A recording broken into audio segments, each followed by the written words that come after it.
Okay, here we go.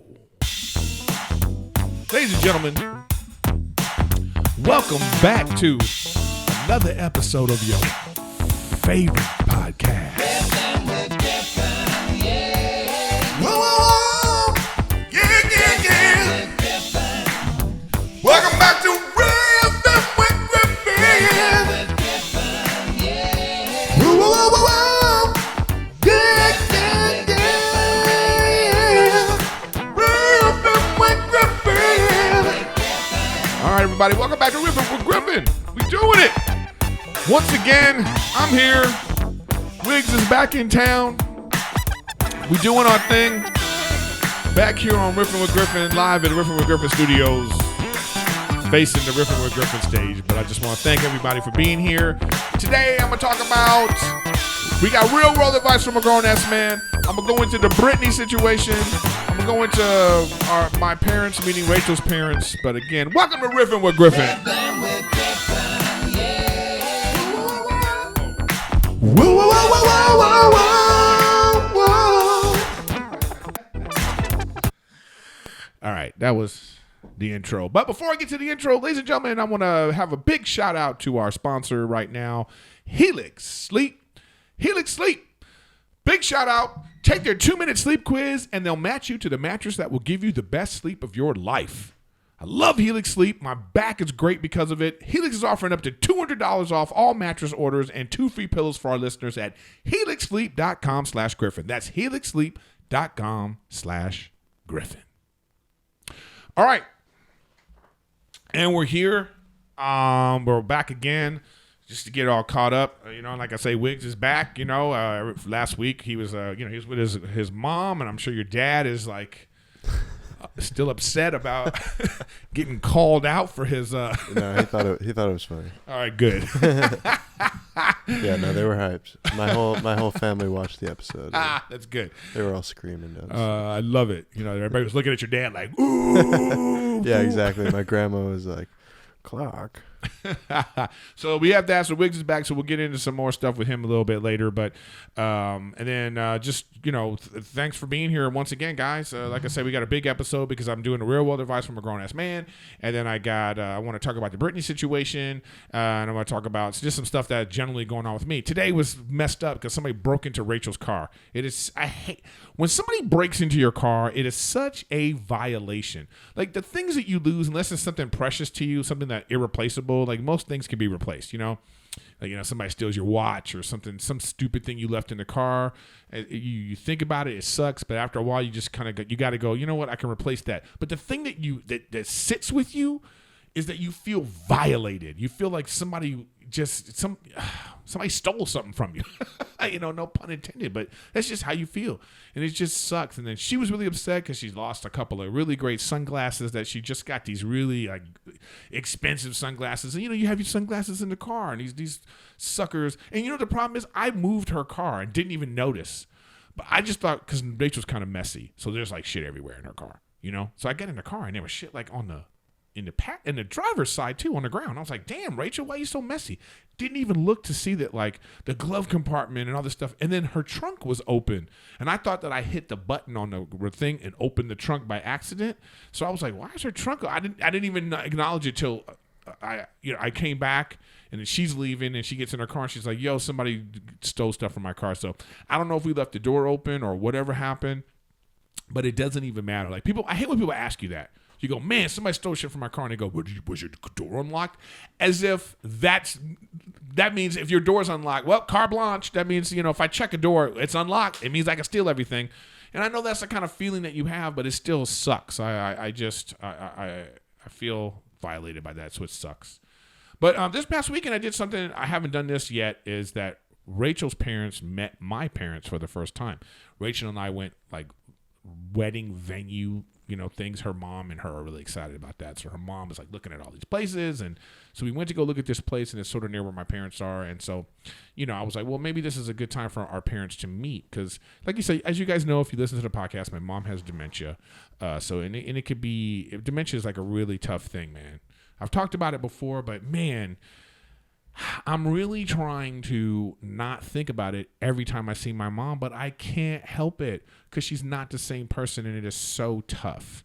It's so tough. And then so I'm introducing her to people that don't really know her. So all they know is what they see, and she's like a sweet lady, and she's making jokes and she's repeating herself and all this. But I know who my mom is. I know this strong woman who raised me and is you know what I mean? And it's not that person. And so it's tough for me to see it. And I know I have to get over it. I know I got to get past it. It's like people say that. People tell you it's so easy just to move beyond things. But it's it's hard for me personally that I witness it every single time. And I'm trying not to live that, but it really is hard. And so now I have this moment where this would have been a great moment in the past of here's this woman I'm going to marry who I love and something my mom always wanted from me. And then she can't even really appreciate it. And so I feel oh man, this is a lost moment. But my stepfather, Mike, salt of the earth, and he's a yapper, man. He's the kind of guy, he'll tell stories that you didn't even ask him to tell the story. His ass will start telling the story. And he got facts about stuff. You go, I didn't ask you about this. But he's like, well, in 1975, he's that kind of guy. So he was going in, and then I knew he would get along with Rachel's mom. So they were just going back and forth. And I thought, well, you know what? This is still nice. We're still making the best of this. And so we had a nice lunch. It was good to see my mom. And then, Mike took her off, and, that was that. So, I was nervous about that. I don't know if people out there that, if you're married or you're really serious with someone, you have that thing where you're okay, you got your parents got to meet, or you meet the other person's parents, this, that. It's a really, sometimes it can be a little uncomfortable. I remember the first time meeting Rachel's parents, and Rachel's parents, her dad's 6'11". He's a monster of a man, So I remember looking up oh shit, let me treat this woman right. You know what I mean? And then her brothers are big. You know what I mean? So she's got I'm hoping we have some basketball kids, because I'm 6'3", Rachel's 6 foot. So it's whew. I want to make, we hope we make an NBA player. You know what I mean? But I hope they better have her looks and my brains and my sense of humor, my singing voice, her sweetness, you know what I mean? But because if it's opposite, oof, we're going to have to try again immediately. It's going to be, if we have one kid and the kid looks like me and not like her, all right, back to the drawing board. Let's do this again, but we'll still love them the same. I'm making a joke. So, but that was cool. And it's one of my buddies, one of my other comedian friends called me the other day. I won't say who it is because it's his business, but he called me to say to me hey, I heard you were in the same situation, because he's called to tell me about his mom, and how his mom has dementia. And it's oh man, you don't understand how it is to talk to somebody. And that's what Al-Anon is. If anybody knows what that is, it's a support group for people who have a loved one in their life who's addicted to drugs or alcohol. And you have this support group for love, and there's something about talking to someone else who gets it. They understand, you're talking to them and you can say things you feel guilty, or you feel all the things you feel. And when you feel someone else is I feel those things too. It makes you feel less alone. It makes you feel oh man, they understand. Someone understands me, or I'm oh, I'm not crazy. This feeling that I feel, So, you have those feelings when, loved ones have Alzheimer's, dementia, and that kind of thing. You have these feelings, and sometimes you have really dark feelings. Sometimes you have it's damn, my parents are gone. I feel like my parent is gone. I want this to end. You have these sort of dark feelings, and it's sometimes, and I'm just telling you, even from going to my own therapy, it's it's okay to say certain things out loud. It's okay to whatever you're feeling, feel it. And if you have someone you can share it with that person, so you can just know how that feels, and then you just try to deal, So if you're out there dealing with that, and I feel for you, I totally get it. And I did Mark Maron's podcast. I was on What the Fuck, WTF, and I told a story. I was talking about it, and I've gotten a lot of great emails from that. There's a lot of actually really great listeners. I'm so used to troll ass listeners from Tiger Belly and Bad Friends in that world. I'm so used to people hitting me up with this negativity that I forget that there are other podcasts out there and other people who actually listen, and they go, hey man, I appreciate this, and this. And so it was nice to have a different type of audience. And it's not all the people that listen to that are like that, but I'm just saying a lot of the trolls that I get, I know they come from there, and it's just sometimes it just gets annoying. It was nice to have people hit me up because I also told a story about like, I'm only child, single parent. I don't know my dad. I've never met my dad before, and it just really doesn't bother me. Maybe it should. Maybe it bothers me deep down, or when I see other people.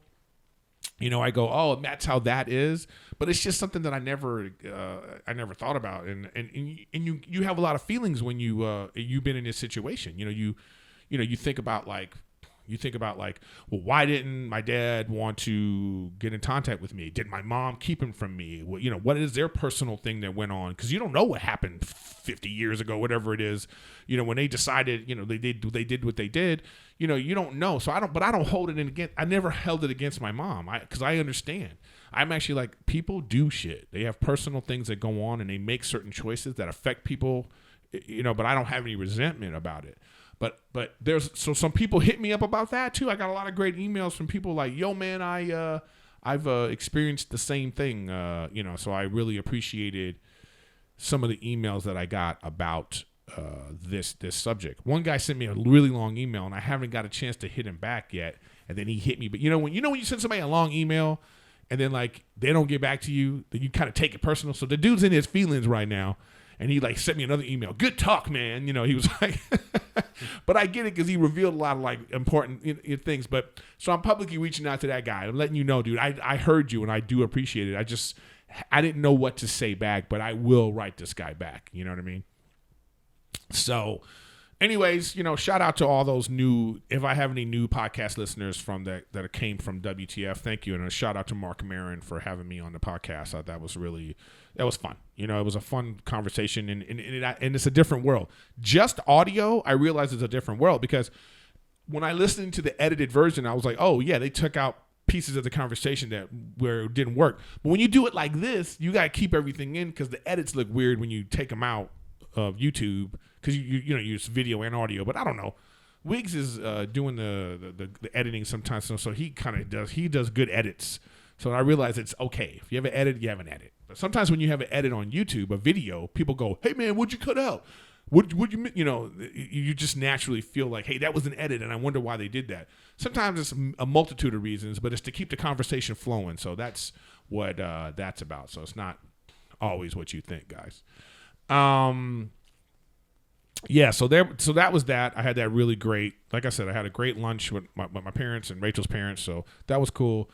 Rachel's sunglasses got stolen, so they were really nice sunglasses. I wish I knew the brand so we could reach out to them, but now she wants these Tiffany's sunglasses, and like anytime something bad happens, Rachel hits me with that like, oh, I don't know my sunglasses. Oh, what am I gonna do? That's just like, okay, honey, I'll take care of it. You know what I mean? She knows how to play it up, man. She does. But I get it. It's like it's like that's. It don't matter how expensive something is, it's yours. And when somebody takes that, you feel that. So, fuck you, thieves. I don't care if you needed it or not. You're a piece of shit. All right. You ever had anything stolen? You ever had your car broken into, Wiggs? Yeah, but they never took anything. We had a problem where people would come through this park near our house in Seattle, and they'd like walk, like homeless people or whoever would walk up from the park. You live next to Heroin Park? No, Carkeek Park. And it's a pretty chill little park, but at night it gets just sussy. Yeah, something about a park, man. People feel like, you know what? I want to go do drugs and do violent stuff at the park. Like it's a weird how it could be a beautiful place that you take kids and you also take your heroin pipe. Once the sun goes down. Yeah. But people would walk up, and then sometimes we wouldn't leave our car locked, and then they'd just like go through everything and just leave everything there. Dude. Because we wouldn't leave anything in the car. So you don't know about this because you're too young, but they used to have this thing called two things. They had a pull-out radio. You know what a pull-out radio is? Yeah, I know about that. And then what about the steering wheel? Oh, they had that thing. Okay, but forget that. I'm just talking about the radio. Okay. I've had my radio stolen from my car so many times when I was young, when I was your age and younger. So then you had a pull-out. So you had to like pull the radio out. So people were carrying their radio around, which was fucking stupid when you look back on it. Or you'd put it in the trunk or whatever you did with your radio. Put it under the seat, whatever. Then they had a thing called detachable faces. So you had the radio was in there, but you would take the face off, and it was unusable without the face. Okay, yeah, that's what I know about. I don't know about the whole radio. I know about they used just to have the pop out thing. No, you used to be able to pull the whole radio Yeah, out. my dad even in his truck still has like a detachable face. Yeah, you can pop it out. So right. So he doesn't do it anymore. So one time I had the detachable face. I took it off. I come in, it's gone. The bass is gone. So some asshole is out there still with a bass. The face, that's just a fuck you. Trying to find the face. That's just a fuck you. That's just like that. You know you can't use this without this face, and you still took it.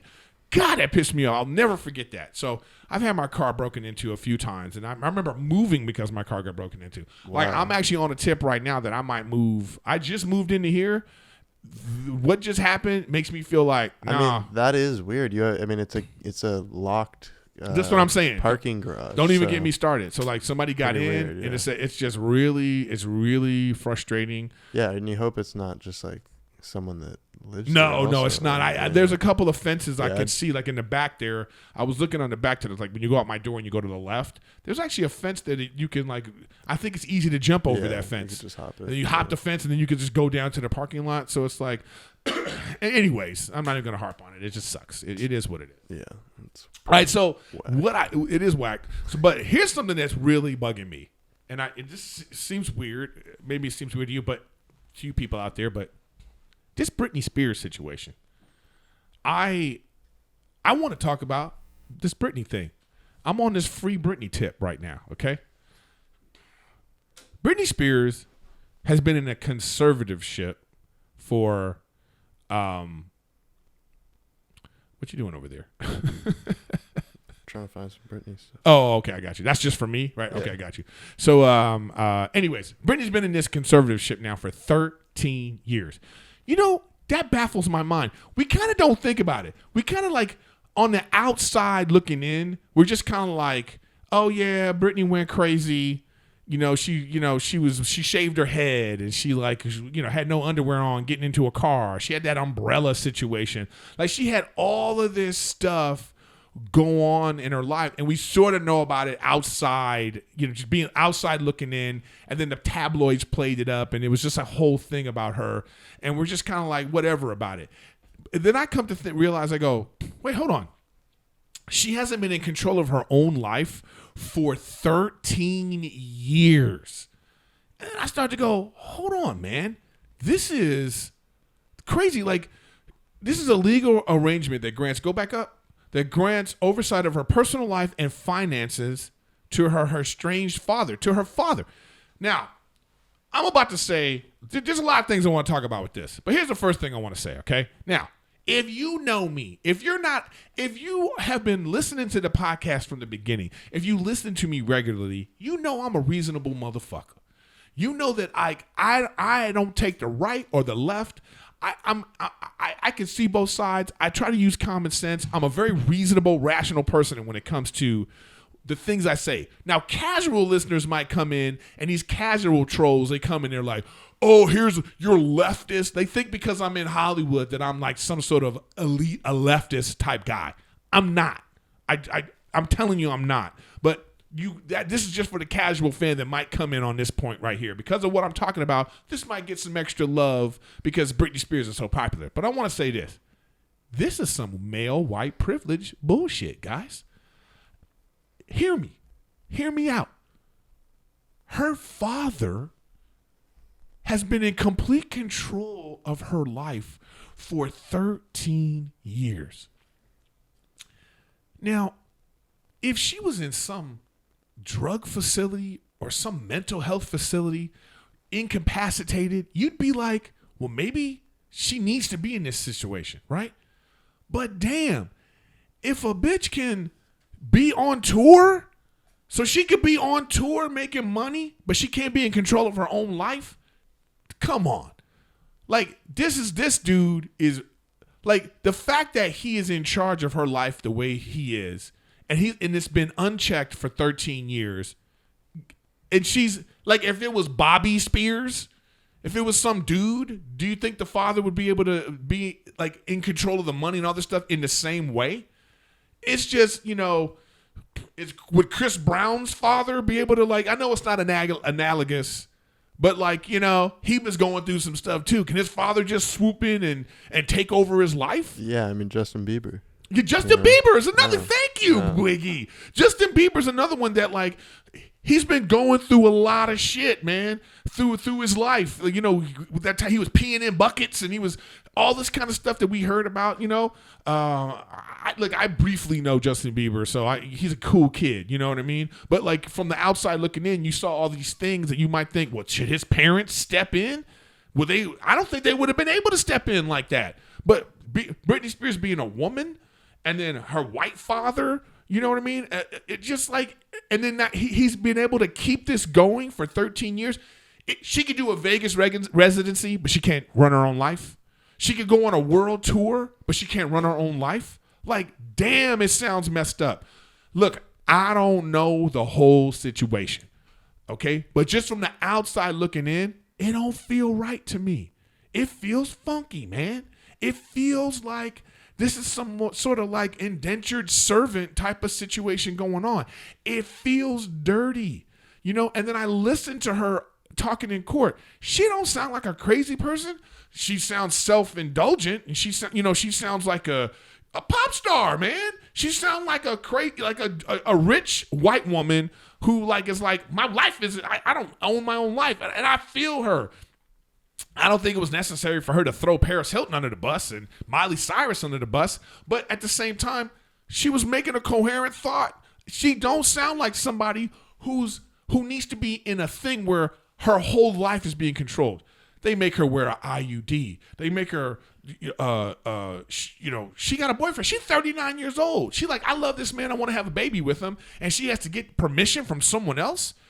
Like, if she can even have a boyfriend, then she can make choices.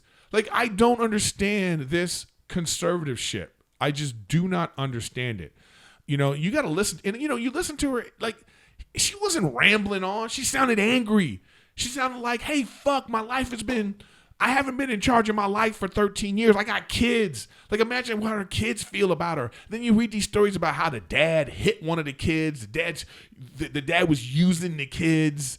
Like, if you don't do what I want you to do, you're not going to see your kids. Like, this guy sounds like he needs to get his ass beat.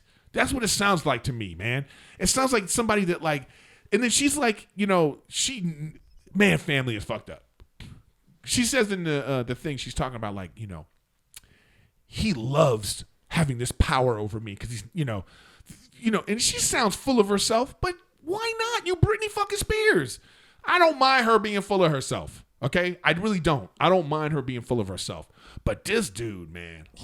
Who's this guy? Who's this guy to like have this sort of power and control over his daughter?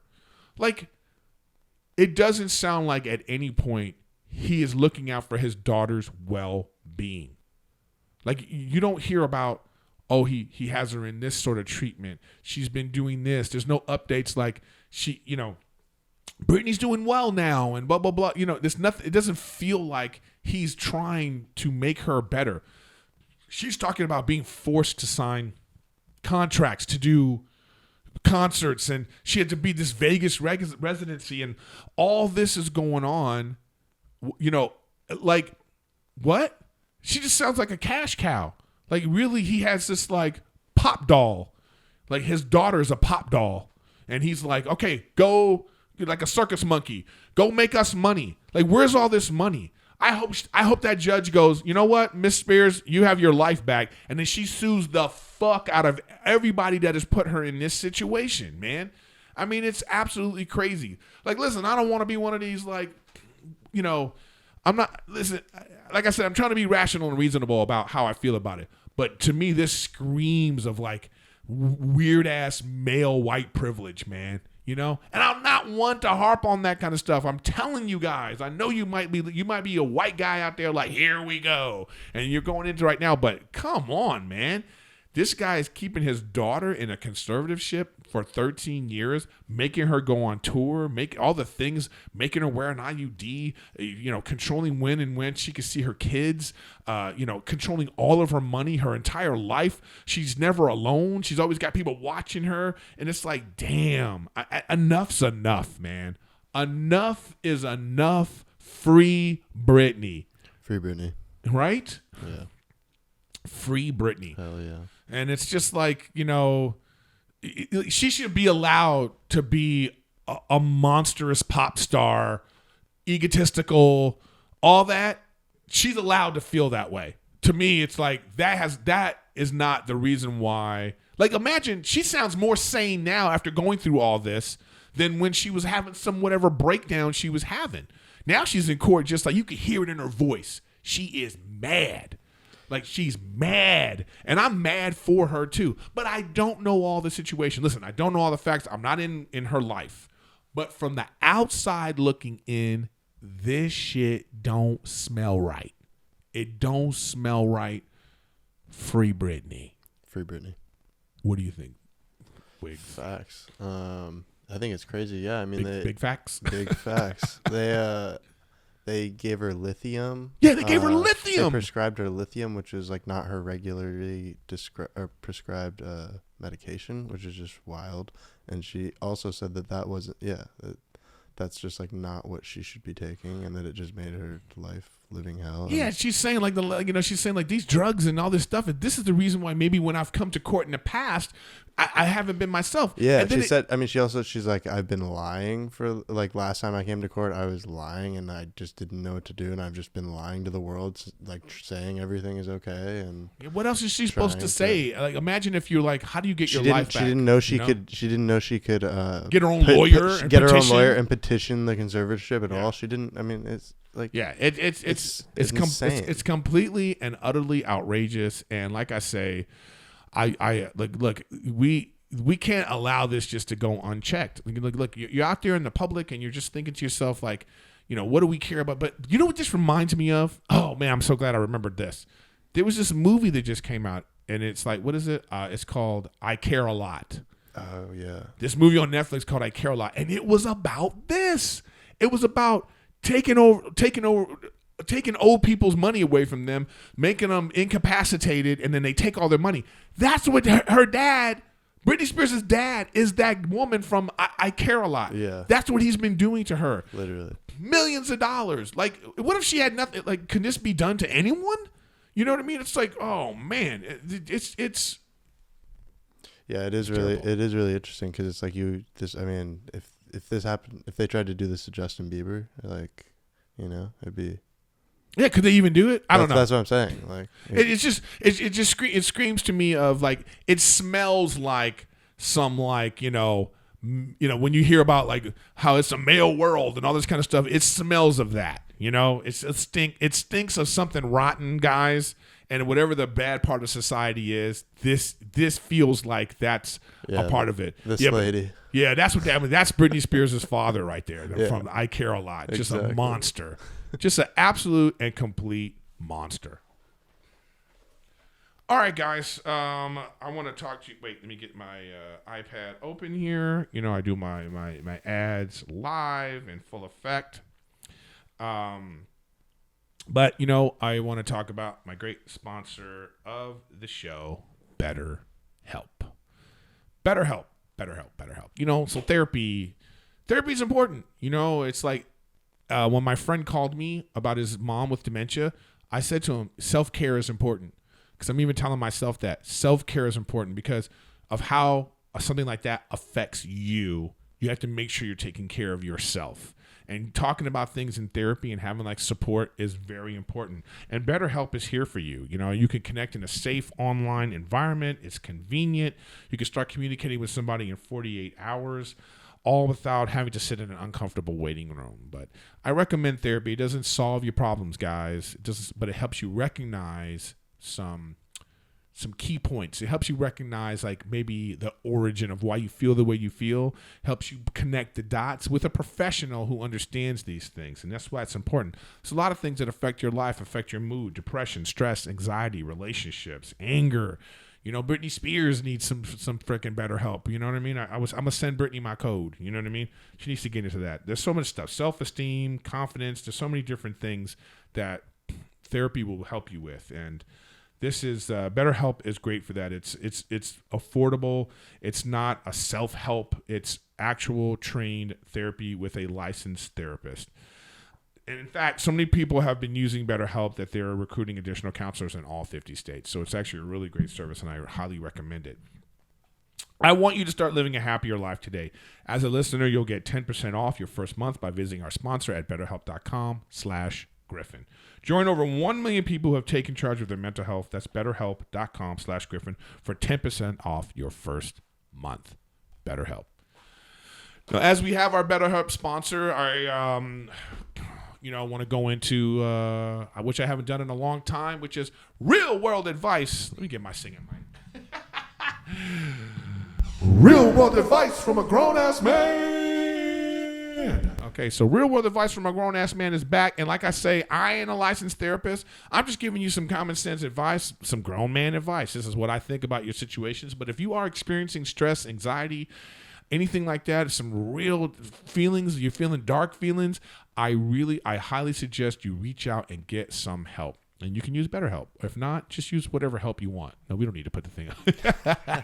But this is real advice. My first advice is get some help if you need some help. But all right, so let's go. What we got, Wiggs? What's first up? Now that I got him back here, he'll read them now, even though you might see it on the screen. But whatever. So first one is my ex is talking to me, and we hooked up behind her new boyfriend's back. I still love her, but it's difficult because it's long distance. Ooh, this is tough, you know? This is one of these things where it's like when someone's been in your life, when someone you've been intimate with and close with, when they're in your life, sometimes it's hard to, like, you always have remnants of that relationship with you at all. You realize you never really let those things go. But what's good for you and what's right for you and what's bad for you, sometimes the lines get blurred. You know, and this is one of these things is this is your ex. She's your ex, you know, and it's a power trip you were on why you did that. You know, it's like an ownership thing. You were trying to pee on her, you know, is basically what it is. She's with someone else and for your own benefit, you did this thing with her and it's like, yeah, she's still mine. But ultimately, that's not going to be a good situation. You know, first of all, it's long distance. She's already with someone else. So it's already like the lines are already blurred. And are you really happy? Is it really about like being with her? Is it really about like this relationship moving forward and working things out? No, it ain't about that. It's about this like leftover residual feelings that, you know, it's manifested in this sort of sexual tension. But just because you can doesn't mean you should.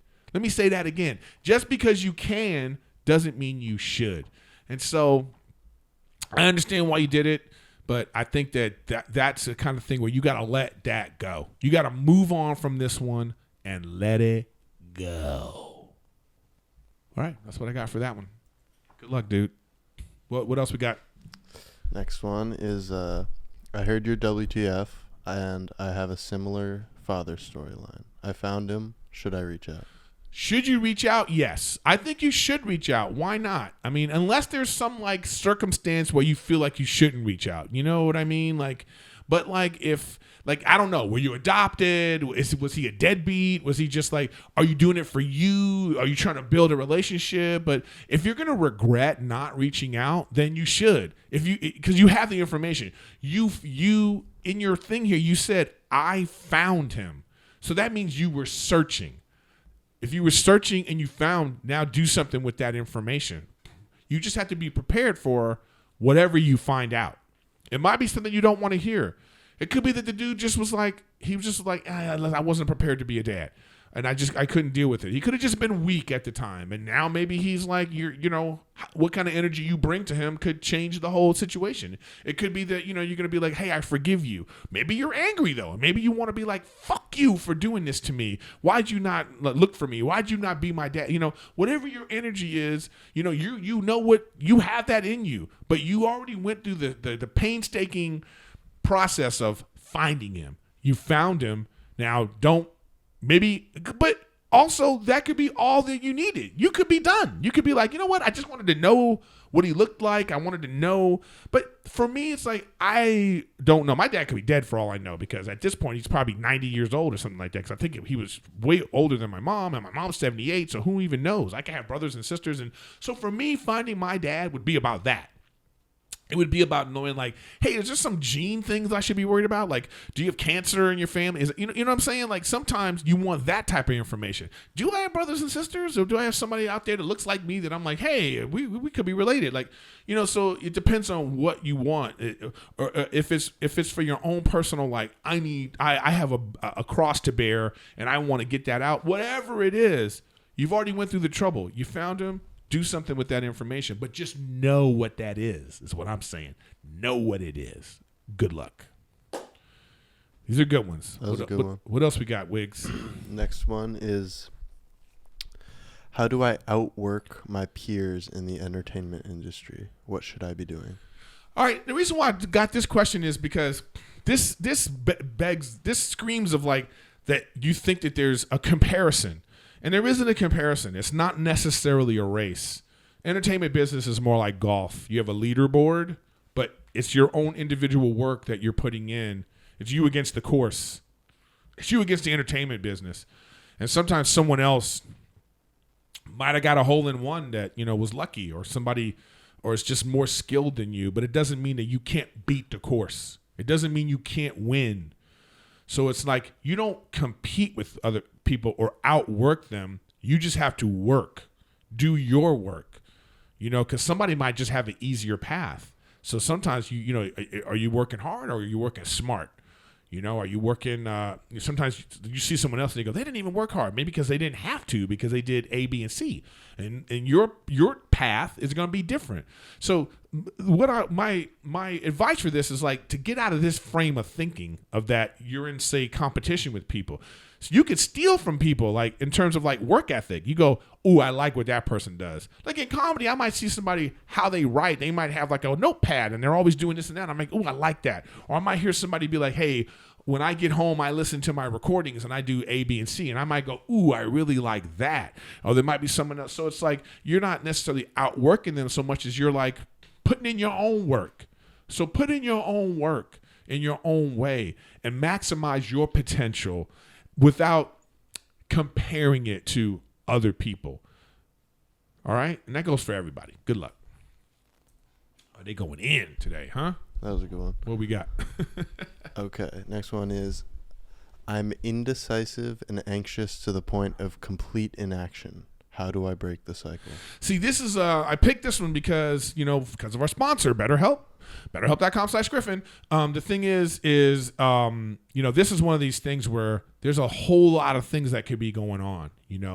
When you're indecisive, it's about like not being confident in yourself. It's like having, have some confidence in what you're doing, And that's why it kind of feeds itself. It's like when you're anxious because you have no confidence, and then you have this indecisiveness.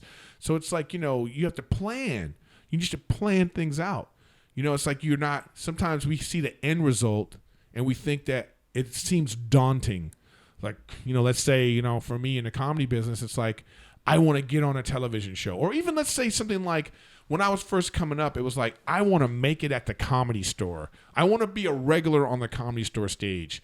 So if I don't know all the steps that it takes to get there, I might see that and it'd be like, whoa, it makes you anxious. And you're indecisive because you don't know, well, how do I even do this? And then you just go, fuck it. And you're just overwhelmed and you just take no action at all. Well, you break this cycle by breaking it down. Work backwards. It's like I had to find out that, you needed to get recommended by someone. You had to be ready. You had to keep working on your craft. You had to get like an audition. And how do you get that audition? It has to be somebody that knows her. It had to be, knows Mitzi at the time back in the day. I mean, there was like so many steps that once I started to see all the steps, it was like, okay, well, let me now conquer one step at a time. And then once you start to conquer one step at a time towards your end goal, working backwards from that goal, then it doesn't become so daunting. Then you're not necessarily indecisive anymore because you're taking action. You're going, you know what? I need to do this. Okay, so I have to work on my act first. Well, let me then work on my act. While I'm working on my act, I'm building relationships. You got to build these relationships. And it's like you realize, this is going to take time. I got to cultivate this. Like things aren't going we spend so much time looking at the end prize that we forget about the journey. And the journey is important. That's where all the learning and the fun and all that stuff comes in. That's where you build confidence, the journey. Build your confidence on that journey. that will get rid of that indecisiveness. And then you're not going to be anxious anymore because you know you're on the path and you know what you need to do. And then, of course, there's going to be setbacks and things, but you have it planned out now, thought out, and you're going for it. You're attacking it. And then that's how you're going to break that cycle. So stop looking so far ahead, if you're doing that, and work backwards from your goal, and then now start taking those steps. Even if they're baby steps, take those steps. Thank you. Good luck. I needed that one. For me, I just I have to force myself to just get up and do it. Otherwise, I just procrastinate my life away. But yeah, you are procrastinating. I'm starting to see that him and I have the same problem. I come out and say, Wig's supposed to be here helping me, and his ass, I'd be like, Wig, when are we going to do all this stuff? We still got to get this Patreon going. And by the way, speaking of, I got the Patreons, there. I don't have a lot of followers on Patreon, so because I don't do enough content, but I'm trying to. So every week I'm going to try to do a live behind the scenes video on Patreon of us making the podcast. And when he's not here, just me making the podcast. And I'm also going to try to do a weekly live of real world advice from a grown-ass man on my Instagram, and that's at Erik Griffin. So all the questions that say don't make it onto the podcast, I'll do them live on Instagram so you guys can still be a part of that. So, all right, what's next? Next one is how TF do I bounce back from getting dumped off a long relationship? Yeah, this is a tough one, man. When you're in a relationship for a long time, you're so comfortable. And you feel like this is the person that I'm going to be with for the rest of my life, even if deep down you know that's not true, but you just become comfortable and it becomes a relaxing situation in terms of even a bad situation that you're familiar with feels better than trying to find something new. And you're just like, oh, what the hell do I do? But obviously, look, it didn't work out. It's time to work on you. I say this every time people talk about being dumped and all this kind of stuff. This is the time now for you to work on you. Be a better version of yourself. Distract yourself with working out. Distract yourself with career goals. Distract yourself with friends. Distract yourself with family and loved ones. Start taking some time to make yourself, again, the best version of yourself. So then when you move forward, you can look in the mirror and be like, you can look at yourself in the mirror now and be like, well, she dumped this guy.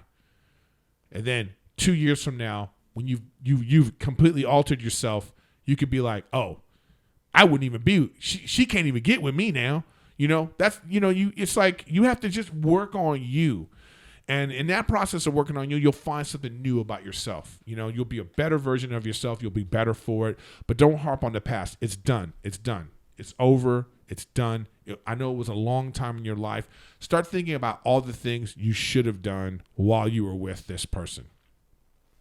Think about all those. Maybe could you have made different choices that would have bettered yourself and you didn't do them then? Do them now. Do them now, and you'll wake up, and then you'll be this version of yourself that you'd be like, damn, I'm ready. I'm a catch. Make yourself a catch. Good luck. Boom. Boom. All right. How do you stay motivated after you've achieved your goal in your career? Okay, so the reason why I picked this one is what's your career? There's no such thing what this person is saying. You know what I mean?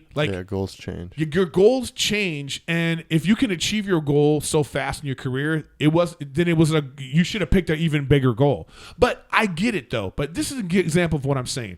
So in my comedy career, I might say to myself, my goal was to be on a TV show, right? I did that. I did that multiple times, but that's not enough. So it's your goal evolves. Your goals. You stay motivated because your goals evolved. It's not just that. It's so I go, well, I want to be on a TV show. I go, well, I want to be the lead of a TV show. Maybe I want to be on a network show. I want to make this amount of money. I want to be acknowledged for this. Maybe I want to win a Grammy, win an Emmy. Or maybe I want to, your goals are ever changing. They keep, as you hit a goal mark, there's got to be more. There's more after that. But if you have some career that if you picked some goal where it's just okay, I just wanted to do A. And then that's it. I've achieved it in my career, so I'm done. Well, what career is that? It seems like even if it's something grand, I wanted to be a doctor. Well, now it's okay, now that you are a doctor, what's the goals within that? It's like to save 1,000 lives or do this type of surgery or, I want to be on the cutting edge of this and that. Like your goals continue to overlap. And so I'm saying it's like, don't feel like, I think you probably needed more grandiose goals.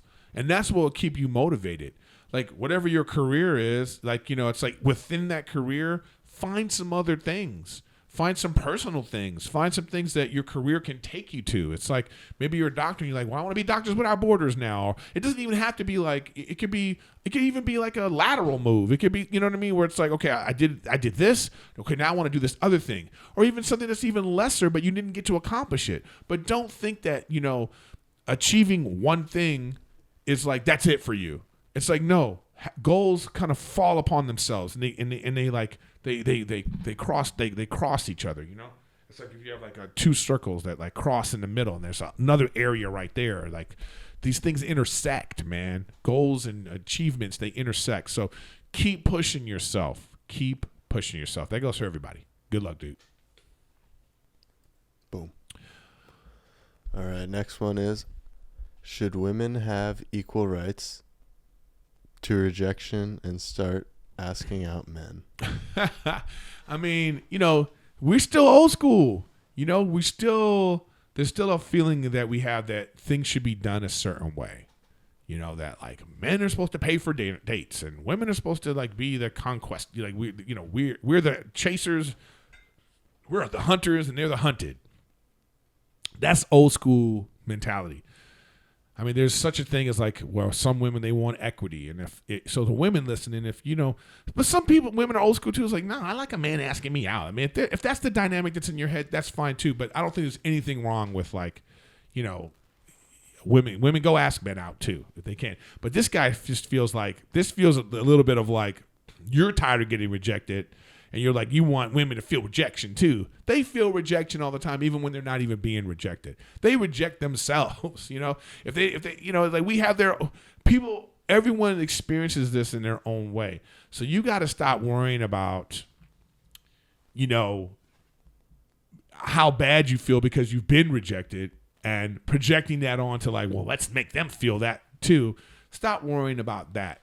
If a strong, independent woman wants to ask you out, I don't think you're going to be the type that's going to be like, I don't know if I like you. Unless you're just not attracted to that person. And that's why she rejected you. Don't forget that. So it's equal. Then you'll probably have more empathy for how you are treating people.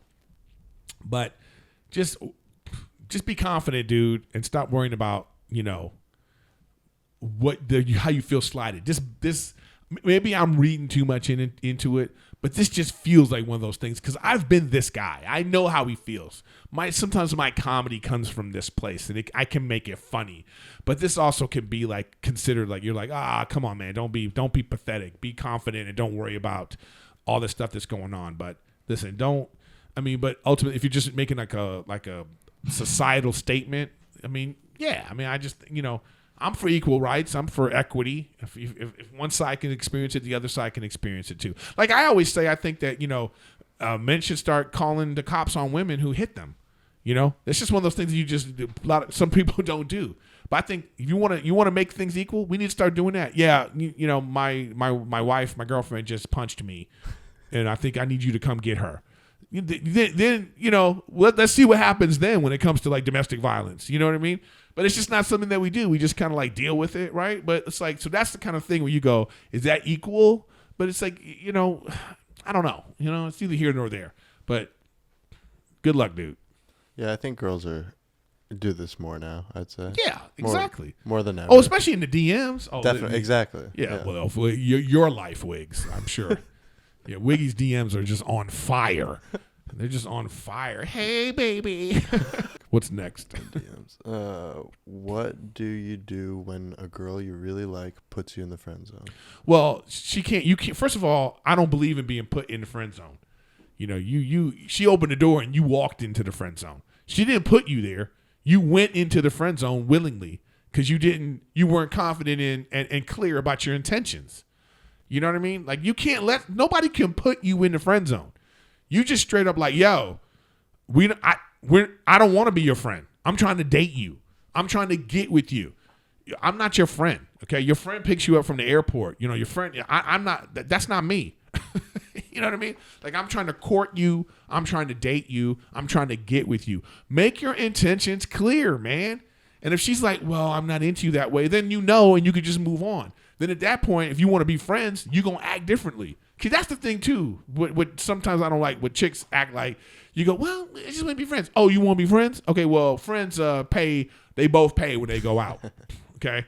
Friends act differently with each other. So if you want to be pals, we can be pals. But you're not going to get the courting, because I don't do that with my friends. I don't call my friends like, yo, what's up, dude? Thinking about you. You know what I mean? This is courting stuff. Friends act differently. So don't act like her friend. Yeah, you can break out. Yeah, you can break, like I say. And like you said, if you can't, then it's just, Then you just move on. Exactly. And she's not going to want that in either. She don't want to be friends with you. Right. She don't want you acting like, no, what she said was, I want you to keep doing what you're doing, and I'm never going to fuck you. That's what that means in a lot of these situations. Yeah. So you just go, nah, I'm trying to get with you. I want that to be on the table. And if I try and fail, at least I took that shot. But you're not going to deny me that shot. But if you're saying I have no chance, well then, bye. You just move on, dude. But anyway, my point about this is you can't be put in the friend zone. You walk into the friend zone when they open that door. No, I walk over to the door and I close that bitch like, nah, what's up? I'm trying to get with you. So I did that to Rachel. She at first wasn't sure. She said to me, and I have a whole bit about this I talk about on stage, and I did that. She came to my show, first time I met her, and I have bits about how I'm not going to be your friend. And I did that, and I looked right at her ass in the audience while she was with another dude. And I was like, I'm not going to be your friend. And I did that bit on purpose because I was letting her know.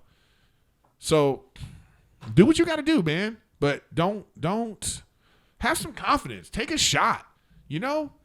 Let this girl know your intentions. Like, yo, I really like you. Don't you see that? And they see it, but they just waiting to see, what are you going to do? Can I just put him in the friend zone? You know what I mean? It's like, maybe she don't want to be with somebody she could just put in the friend zone. Okay? What, you in a crib? She picked you up like a baby and put you in the crib? Right. Maybe she wants a little pushback. Yeah. Maybe she wants to see what. They want to play a little, a little cat and mouse. Yeah. So, you get some confidence, bro. Offer a cactus cooler. Yeah. Oh, okay. So look, I don't know what that even meant. He's got a cactus cooler. Oh, okay. I see what you're saying. In his profile picture. So maybe just get her cactus cooler. Cactus cooler is good. What's pretty next? Tasty. All right, next one is X has found someone new. How to handle new guy around my young daughter. Okay, I don't have kids, but I understand how this is a very delicate situation. And I think this is one of these things for these people out here who are in these situations where, you have to have a conversation with your ex about this. This is important to you. You don't want just anybody around your daughter. And I would hope that her mother feels the same way. But at the same time, you have to have some sort of you got to have an agreement. You got to have some sort of contract. You guys got to talk to each other. Hate each other or not, if you hate each other or whatever, you got to put all that shit behind because you need to focus on what is best for your daughter. And you have to think that you both are on that page. So that's the conversation you have to have with your ex. You got to be about yo, I know we're not going to work anymore, but let's make sure what's up that our daughter has the best possible situation. So maybe it's a thing where you go, I really don't want you introducing my daughter to new men unless you're serious with them, or whatever your thing is. Make sure it's about the well-being of your daughter and don't be all in your feelings. Because it could just be that you might miss your ex. You might be like, you're having trouble with that. You got to get past that shit and start worrying about what is best for your daughter. And then you could do some self-care within that too, realizing that, you know what, I got to get out of my feelings. It didn't work with my ex. And, but listen, there's a multitude of different situations that could be happening in here. Sometimes people make bad choices and that kind of thing. So just keep your daughter's well-being in mind and see if you can have a real adult conversation with your ex about what you want to do moving forward, because at the same time too, I bet she don't want no hood rats around her daughter either. You know what I mean? So you both have to like understand like this is how we're gonna do this. So have like an agreement of like this is how we're gonna do this. If we're both gonna start dating, let's do it this way moving forward, and hopefully you can come to an understanding. And if not, man, I know how hard that is, and good luck. What else we got? We got any more? Oh, we do. Wow, we got a lot of them today, guys. Okay, I think this is the last one. Yeah, I think it's the last one. How do you mend a broken relationship with a family member? Is it possible? It is possible. I have broken relationships with family members that I stubbornly have not tried to do anything because I feel I'm bitter. You get mad. You think back to like, why are we in this situation? Like, this could have worked out. It can work out. I've said this before, and it applies in all sorts of relationship situations. But here's the thing: do you want to be right, or do you want to have a better relationship with your family? That's what you have to ask yourself. So that just means if you're in a situation where you feel like you've been wronged, and I need an apology. Well, that's not the way to approach it. Again, do you want to be right, or do you want a happy relationship with your family? Decide, because that's going to be some give and take. It's going to be some compromise. It's going to be some concessions that are going to have to be made. And you reach out with that energy and see where it goes from there. But our ego gets in the way and it becomes hard. I know. I'm speaking from my own experience. It is hard. Sometimes it's hard to like let go. It's hard to be like, nah, you wrong. And I need you to admit that you're wrong. When you don't need that anymore, that's when that relationship can possibly thrive again. But you got to start at a place that you're willing to negotiate your feelings. You're willing to let things go for the betterment of moving forward.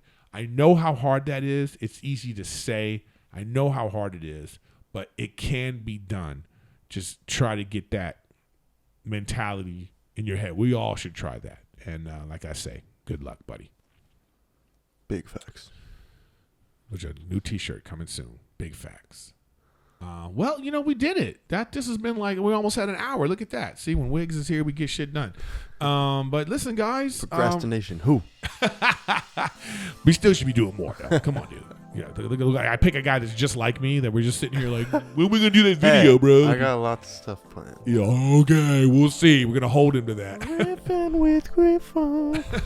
Music video. Yeah, we're going to do, he wants to do he wants to direct a music video. You know what I mean? So we'll see, guys, what's going to happen. So, and send us some emails, too, if you like, if you want to send some Instagram messages and stuff, and keep subscribing and sharing and liking, and I appreciate you guys being here. I know there's going to be a lot of hot comments about things I was talking about in this episode, especially the Britney stuff. But free Britney. Free Britney. And thanks for watching. Big shout out to everybody. Remember, BetterHelp and Helix Sleep. Thank you for being sponsors. And thanks for Wiggs. Shout out to Wiggs for being here. Julian Clark, what's up? Thanks for watching. And, thanks for being here at Riffin with Griffin. And guys, see you next week.